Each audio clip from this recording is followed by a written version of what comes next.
Saviez-vous que la personne la plus redoutable dans une pièce est souvent celle qu'on n'entend pas? Alors que les autres se coupent la parole, cherchant désespérément à exister par le bruit, elle reste silencieuse. Mais quand elle décide enfin de s'exprimer, le silence se fait instantanément. Vous voulez maîtriser ce pouvoir? Bienvenue. Aujourd'hui, nous allons voir comment imposer le respect sans même avoir à prononcer un mot. Beaucoup voient le silence comme une faiblesse. Ils pensent que si vous ne dites rien, c'est que vous manquez d'assurance.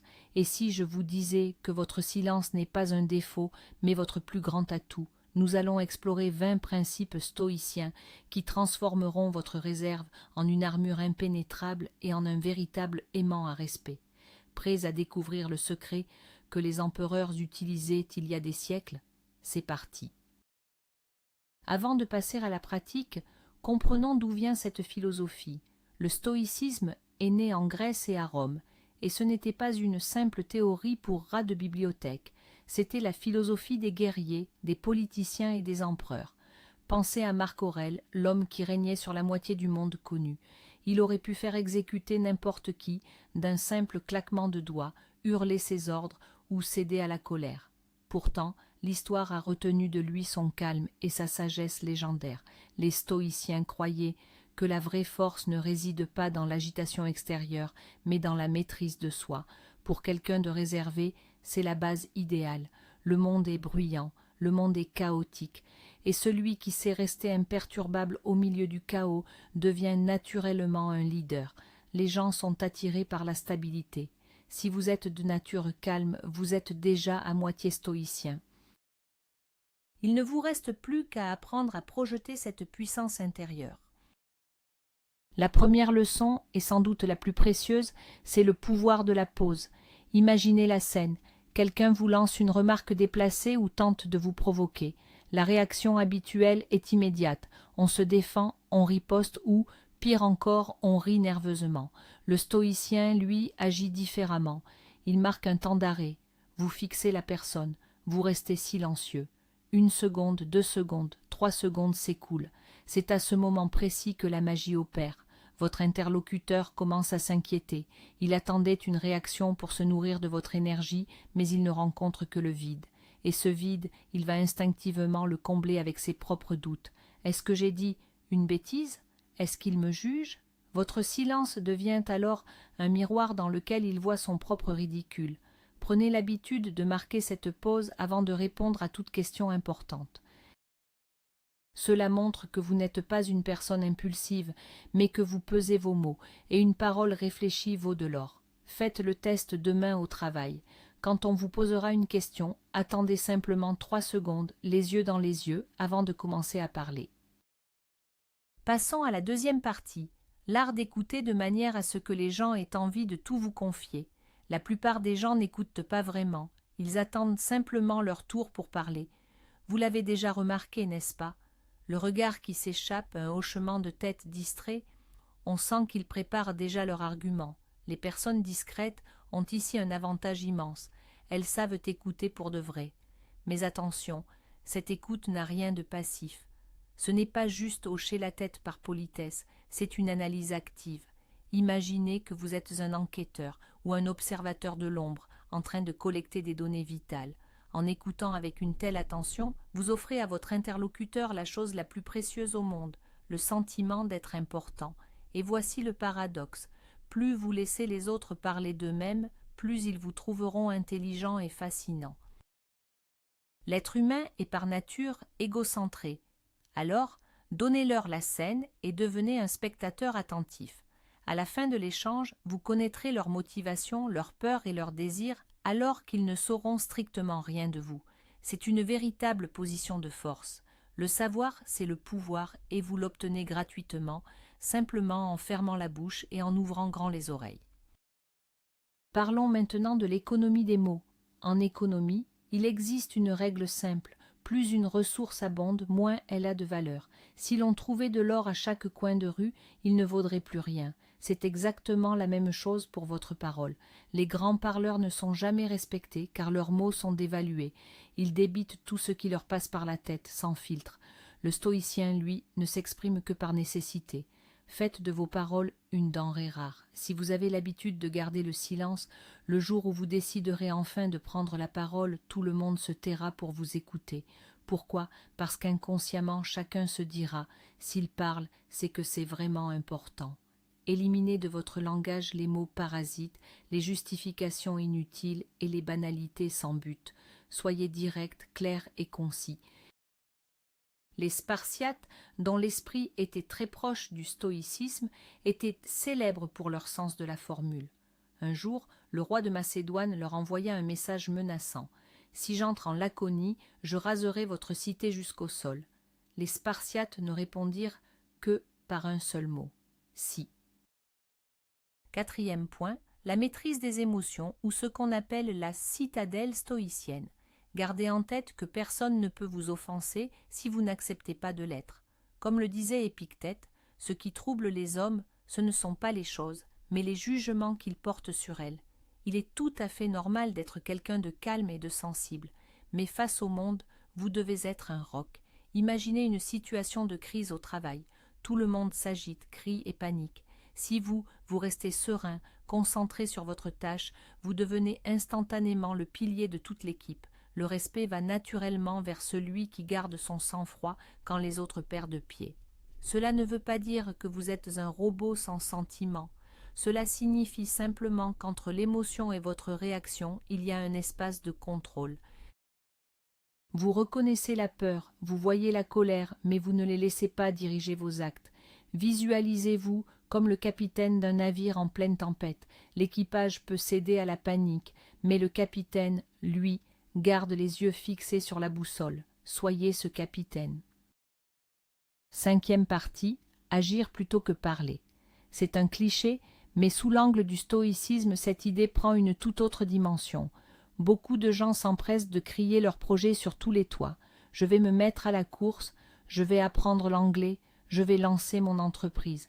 En réalité, ils cherchent une validation immédiate, une forme d'approbation avant même d'avoir commencé. L'homme discret, lui, se contente d'agir. Et lorsque les résultats arrivent, l'impact est total. Cet effet de surprise décuple le respect que l'on vous porte. Personne ne vous a vu étudier, et pourtant vous voilà en train de négocier couramment avec un partenaire étranger. Vous n'avez pas cherché à briller, vous avez simplement travaillé. Dans ses pensées, Marc Aurèle écrivait « Ne perds plus de temps à discuter de ce que doit être un homme de bien. Sois-le. » C'est là le meilleur conseil pour forcer le respect. Cessez d'expliquer qui vous êtes ou pourquoi on devrait vous estimer. Montrez-leur vos résultats. Laissez vos accomplissements parler en votre nom. C'est un langage universel et il est impossible de le contester. Sixième principe, ne plus jamais se plaindre. Est-ce que vous avez déjà eu de l'estime pour quelqu'un qui passe son temps à gémir ? Oh, il fait trop chaud. Mon patron est insupportable. C'est trop dur la vie. Se plaindre, c'est un aveu d'impuissance. C'est crier au monde entier que vous êtes une victime des circonstances. Les stoïciens rejetaient catégoriquement cette mentalité de victime. Si un problème peut être résolu, règle-le. Si ce n'est pas possible, accepte-le et tais-toi. C'est brutal, mais ça marche. Un homme calme, qui endure les épreuves en silence et continue d'avancer, inspire un respect presque mystique. Les gens le regardent et se demandent d'où tire-t-il toute cette force. Le secret est simple, ne pas gaspiller son énergie à pleurnicher, mais l'utiliser pour s'adapter. Quand vous arrêtez de vous plaindre, vous cessez d'être une présence toxique pour devenir un pilier. On ne viendra plus vers vous pour pleurer, mais pour chercher un exemple de résilience. Septième point, le contact visuel. Les personnes réservées font souvent l'erreur de fuir du regard, de fixer le sol ou leur téléphone pour échapper à la pression sociale. C'est un piège, vos yeux sont votre meilleure arme. Adoptez un regard stoïque, droit, calme et légèrement scrutateur. Il ne s'agit pas de dévisager l'autre avec agressivité, mais simplement de maintenir le contact pendant qu'il parle. Ne sciez pas nerveusement, ne laissez pas votre regard errer dans la pièce comme si vous cherchiez une issue. Travaillez cette habitude. Quand vous dites non ou que vous affirmez votre opinion, regardez votre interlocuteur droit dans les yeux. Cela prouve que vous assumez pleinement vos paroles et que vous n'avez absolument rien à cacher. Même si vous bouillonnez de stress à l'intérieur, votre regard, lui, doit rester imperturbable. Dans le règne animal, un regard fixe est un défi. Chez les humains, c'est une marque d'égalité ou de leadership. Ne cédez jamais ce terrain sans combattre. Le 8e pilier, c'est l'indépendance d'esprit. C'est l'essence même du stoïcisme. Marc Aurèle s'en étonnait déjà. Nous nous aimons tous plus que les autres, et pourtant nous accordons plus de crédit à leur opinion qu'à la nôtre. Les personnalités discrètes cherchent souvent une validation extérieure. Est-ce que j'ai bien fait? Qu'est-ce qu'ils vont penser de moi? Pour le stoïcien, le seul juge, c'est lui-même. Vous devez bâtir votre propre code d'honneur et vos propres exigences. Si vous savez que vous avez fait du bon travail, vous n'avez pas besoin des compliments de votre patron pour vous sentir digne. Si vous avez agi en toute conscience, les rumeurs ne vous atteignent pas. Cette autosuffisance, ce qu'on appelle l'autarcie, se ressent. Une personne qui n'attend pas d'approbation devient instantanément magnétique. Vous ne cherchez pas à plaire, vous ne quémandez rien. Et paradoxalement, c'est précisément ce détachement qui donne envie aux autres de rechercher votre estime. Point numéro 9. Ne participez jamais au commérage. C'est le moyen le plus rapide de ruiner votre propre crédibilité, même si cela donne l'illusion de créer des liens sociaux. Tu as entendu ce que Julie, à la compta, a encore fait? Il est tentant de hocher la tête pour suivre la conversation. Mais l'esprit stoïcien nous rappelle qu'en dénigrant les autres dans leur dos, on prouve simplement que l'on n'est pas digne de confiance. Tout le monde le sait. Si vous critiquez Julie avec Marc aujourd'hui, vous critiquerez Marc avec Julie demain. Si vous êtes d'un naturel réservé, faites-en une force. Quand les mauvaises langues commencent à se délier, restez silencieux. Ou mieux encore, restez neutre en disant « Je n'ai pas tous les éléments, je préfère ne pas juger ». Vous pouvez aussi simplement quitter la pièce. Cela peut paraître froid sur le moment, mais sur le long terme, cela vous forge une réputation d'homme de principe. Les gens sauront qu'en votre présence, ils peuvent parler à cœur ouvert sans crainte d'être trahis. Votre silence devient alors un sanctuaire pour les secrets d'autrui, et c'est une qualité d'une valeur inestimable. Le 10e principe est la retenue. Nous avons cette fâcheuse tendance à tout étiqueter instantanément. C'est bien, c'est mal, quel idiot, c'est un désastre. Les stoïciens, eux, nous enseignent le détachement. Un événement se produit. Point final, c'est un fait brut. C'est uniquement votre regard qui le transforme en succès ou en tragédie. Celui qui sait se taire s'offre le luxe de la réflexion avant de trancher. Pendant que la foule s'époumonne à crier que tout est perdu, vous analysez la situation. Cela dégage une forme naturelle de sagesse. Et quand vous prenez enfin la parole pour dire « La situation est délicate, mais voici nos options », votre voix devient celle de la raison au milieu du chaos. Ne vous précipitez pas pour rejoindre le cœur des indignés ou des enthousiastes. Gardez la neutralité de l'observateur. Car celui qui ne cède pas à l'hystérie collective est celui qui, au bout du compte, garde les commandes. 11e chapitre. Le langage corporel. Le stoïcisme ne se limite pas à la pensée. C'est une incarnation physique de la sérénité. Observez les personnes nerveuses. Elles s'agitent, triturent leurs vêtements, tapent du pied ou changent sans cesse de posture. C'est ce qu'on appelle le bruit parasite du corps. Quelqu'un de calme doit l'être jusque dans ses gestes. Occupez l'espace. Installez-vous confortablement. Ralentissez légèrement vos mouvements. La fluidité est synonyme d'assurance et d'autorité. Un prédateur ne s'agite jamais avant de bondir. Un roi ne court pas dans sa salle du trône. Alors, ralentissez. Si vous tournez la tête, faites-le avec tout le buste, posément. Éliminez les gestes inutiles. Votre immobilité doit affirmer « Rien ne peut me déstabiliser, sauf si je le décide ». C'est ainsi que votre présence acquiert un véritable poids et impose le respect. 12e leçon. Apprenez à dire « non » sans vous justifier. Les tempéraments calmes souffrent souvent du syndrome du trop bon. Ils craignent de blesser en refusant. Pourtant, le respect se gagne en posant des limites. Sans elles, vous n'êtes qu'un paillasson sur lequel tout le monde s'essuie. Le stoïcien sait que son temps est précieux, c'est sa seule ressource irremplaçable. Memento mori, souvenez-vous que le temps s'enfuit. Alors, quand on vous demande une chose contraire à vos principes ou à vos objectifs, dites simplement non. Et surtout, ne passez pas les 10 minutes suivantes à vous confondre en excuses. Je ne peux pas, j'ai déjà d'autres engagements. C'est tout. Point final. Se justifier, c'est montrer que vous vous sentez coupable d'être maître de votre propre vie. Ne tombez pas dans ce piège. Un non ferme et poli inspire bien plus de respect qu'un oui mou et forcé. 13e point, la compétence. Dans l'esprit stoïcien, la vertu est le souverain bien, et la maîtrise de son art en est une part essentielle. Vous pouvez être la personne la plus discrète au monde. Si vous êtes le meilleur expert dans la pièce, c'est vers vous que l'on viendra chercher des solutions. Le silence est votre force de concentration. Tandis que les extravertis s'éparpillent en mondanité et en bavardage, vous allez au fond des choses. Devenez l'expert indispensable. Étudiez ce que les autres ont la paresse d'apprendre. Votre compétence deviendra votre voix. Face à un problème complexe, tous les regards se tournent vers celui qui sait, et non vers celui qui parle le plus fort. Faites en sorte que votre professionnalisme soit si éloquent que votre silence ne soit plus perçu comme de la réserve, mais comme la marque de votre génie. 14e point, ne cherchez pas à être quelqu'un d'autre. Beaucoup d'introvertis commettent l'erreur de vouloir jouer les bouts en train. Le résultat est souvent maladroit et manque de naturel.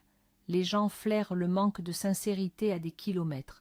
Le stoïcisme nous enseigne à accepter notre propre nature. Si vous êtes introverti, soyez la meilleure version de vous-même et non la pâle copie d'un extraverti. Apprivoisez votre calme, faites-en une force. Quand on est vraiment bien dans sa peau, les autres le ressentent immédiatement. Ils se diront « il est discret, certes, mais il dégage une vraie assurance ». Et cela impose le respect. L'authenticité est devenue une denrée rare. Dans un monde où chacun s'efforce de ressembler à un influenceur à la vie parfaite, celui qui reste simplement fidèle à lui-même, sans chercher à impressionner la galerie, dégage une puissance tranquille. Il est comme un roc. Le 15e principe est la préméditation des mots, la premeditatio malorum. Les stoïciens utilisaient cet exercice mental pour s'imaginer que tout tourne mal. Vous perdez votre emploi, votre projet s'effondre ou on vous manque de respect. Pourquoi faire cela? Pour ne jamais être pris au dépourvu. Quand la crise frappe là où les autres perdent pied, le stoïcien reste de marbre. Il a déjà vécu ce scénario en pensée. Tandis que tout le monde s'agite, vous avez déjà un plan B. Ce calme olympien face au chaos vous distingue immédiatement. Vous devenez le pilier sur lequel les autres s'appuient. On se demandera alors, pourquoi est-il si serein? Qu'est-ce qu'il sait que nous ignorons? La réponse est simple. Vous savez que la panique ne résoudra rien, mais que le sang-froid, lui, permet de tout surmonter. 16e point, ne pas se vanter. La vantardise est souvent le signe d'un manque de confiance en soi. C'est une façon de crier « Regardez-moi, je suis quelqu'un de bien ». Pour un stoïcien, c'est totalement inutile. Mais alors, comment les autres sauront-ils que vous réussissez? Ne vous inquiétez pas, ils le sauront. La réputation d'un succès circule bien plus vite que le succès lui-même. Et quand c'est quelqu'un d'autre qui souligne votre réussite, cela a 10 fois plus de poids que si vous en parliez vous-même. Vous avez bouclé un projet brillant, livrez-le tout simplement. Si on vous félicite, dites juste « merci ». Ne minimisez pas votre mérite, mais ne gonflez pas d'orgueil non plus. L'humilité, quand elle s'appuie sur une force réelle, c'est l'arme absolue pour gagner le respect. 17e leçon. La ponctualité et la fiabilité. Est-ce ennuyeux? Peut-être. Mais c'est le fondement même du respect. Dans un monde chaotique, celui qui arrive à l'heure et qui fait ce qu'il a promis est une rareté. Pour une personne discrète, c'est une façon de s'affirmer sans prononcer un seul mot. Votre ponctualité dit « Je respecte votre temps et je respecte le mien ». Votre parole tenue dit « Mon engagement est sacré ». Pas besoin de grands discours ni de longs serments. Votre réputation vous précède. Les gens le savent. Si cet homme discret dit qu'il va le faire, vous pouvez avoir l'esprit tranquille. Inutile de vérifier derrière lui. Cela crée une confiance profonde que les plus belles paroles du monde ne pourront jamais acheter. 18e point. Restez de marbre face aux provocations et aux insultes. Sénèque enseignait que le sage est au-dessus de l'offense. Si l'on vous dit la vérité, c'est un simple fait. Si l'on vous ment, c'est le problème du menteur, pas le vôtre. Si quelqu'un vous traite d'idiot alors que vous êtes brillant, ce n'est qu'une erreur de jugement de sa part. Et si vous avez réellement commis une maladresse, il a raison. Mieux vaut alors s'améliorer plutôt que de s'offusquer. Imaginez que vous êtes un rocher au milieu de l'océan. Les vagues s'agitent, s'écrasent et bouillonnent contre lui, mais le rocher reste imperturbable. Quand on cherche à vous piquer, observez l'autre avec curiosité, comme s'il s'agissait d'un petit insecte. Demandez-vous, c'est étrange, pourquoi agit-il ainsi? Passe-t-il une mauvaise journée? Ce détachement désarme totalement l'agresseur. Il s'attendait à une bataille, il ne rencontre que le vide. Et c'est face à ce vide qu'il finit par perdre. 19e point, l'évolution constante. C'est le concept du Kaizen. Même si ce n'est pas du stoïcisme à proprement parler, l'idée reste la même, celle de s'améliorer chaque jour. Les stoïciens ont passé leur vie à apprendre. Pour inspirer, vous devez être quelqu'un d'intéressant. Une personne effacée qui ne s'intéresse à rien est simplement ennuyeuse. Mais une personne calme qui lit, qui cultive ses passions, qui s'y connaît en politique, en art ou en informatique, là on touche au mystère. Développez votre intellect, donnez de la profondeur à votre silence, pour que, lorsque vous prenez enfin la parole, vos idées soient percutantes, vos anecdotes captivantes et vos analyses uniques. Votre érudition doit faire de votre compagnie un cercle privilégié, un club exclusif où chacun aimerait être admis. Le 20e et dernier principe est l'amor fati, l'amour du destin. Accueillez tout ce qui vous arrive avec gratitude. Vous êtes d'un tempérament calme, c'est une chance. Vous êtes introverti, c'est une force. On ne vous a pas remarqué, voyez-y une leçon. On vous a accordé une promotion, considérez cela comme un défi. Ne luttez pas contre la réalité, apprenez à composer avec elle. Cela procure une incroyable légèreté d'être. Les gens sentent quand une personne est en harmonie avec elle-même et avec le monde. Il émane alors de vous une force tranquille.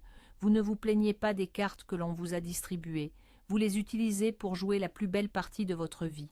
Et ce sont précisément ces joueurs-là qui, à la fin, raflent toute la mise. Voici les 20 piliers qui forgent votre autorité. Le silence n'est pas synonyme d'effacement. Comme nous l'avons vu, c'est souvent dans le calme que réside la véritable puissance. Le stoïcisme nous enseigne que le respect ne se réclame pas par les cris.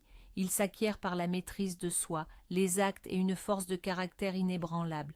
Essayez de mettre en pratique l'un de ces principes dès aujourd'hui. Marquez une pause, regardez votre interlocuteur dans les yeux, tenez une promesse et observez comment le regard des autres change à votre égard. Merci d'avoir regardé cette vidéo jusqu'au bout. Si ce contenu vous a plu et que vous souhaitez explorer davantage la psychologie de la force et la philosophie, abonnez-vous et activez la cloche de notification. Votre soutien nous aide à grandir. Et maintenant, une question pour vous. Lequel de ces 20 points vous semble le plus difficile à appliquer? Dites-le nous en commentaire, lançons la discussion. N'oubliez jamais, le bruit n'est pas la force c'est vous.